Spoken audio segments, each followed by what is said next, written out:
তোমার সমস্যাটা কি বলো তো? তোমার সমস্যাটা আসলে কি? তোমারে বলছিলাম কয়টা আম আইনো ভর্তা বানায় খাবো, তুমি এটা কি করছো? আম আনছি।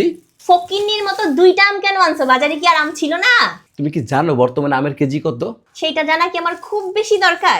200 টাকা কেজি। তাতে আমি কি করব? 200 টাকা কেজি, তাতে আমি কি করব?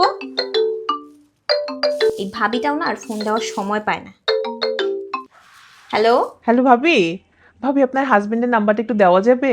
কেন ভাবি? আপনি আমার হাজবেন্ডের নাম্বার দিয়ে কি করবেন? আর আপনার যদি কিছু বলার হয় তাহলে বলুন, উনি তো আমার সামনেই আছে। এনা কথা বলো তো, ধরো। হ্যালো। হ্যালো, আপনার নাম্বারটা কি একটু দেওয়া যাবে? কেন? আপনি আমার নাম্বার দিয়ে কি করবেন? না মানে সেদিন দেখলাম ভাবির গায়ে একটা সুন্দর ড্রেসটা না আমার অনেক পছন্দ হয়েছে, তাই আর কি আমি ওরকম একটা ড্রেস নিতে চাচ্ছিলাম, ওই বিষয়ে একটু কথা বলতাম আর কি। খবরদার, নাম্বার যদি দেস না তাহলে তোর কিন্তু আমি শেষ করে দিব একদম। না না, নাম্বার দেওয়া যাবে না। আপনার যদি ড্রেসটা পছন্দই হয় তাহলে আপনি নিয়ে আসেন, আমি অ্যাড্রেস দিয়ে দিই আপনাকে। আচ্ছা ঠিক আছে, তাহলে দেন। আচ্ছা শোনেন, আমার ড্রেসের কোড নাম্বার হচ্ছে 017। হুম। অনেক কষ্ট করে আমি এই ড্রেসটা আনছি। বাসা থেকে 30 টাকা রিক্সা ভাড়া দিয়ে ফার্ম গেট গেছি। হ্যাঁ। এরপরে ফার্ম গেটে আমি 45 মিনিট জ্যামে ছিলাম। হ্যাঁ। তারপর আমি বসুন্ধরা পৌঁছাইছি।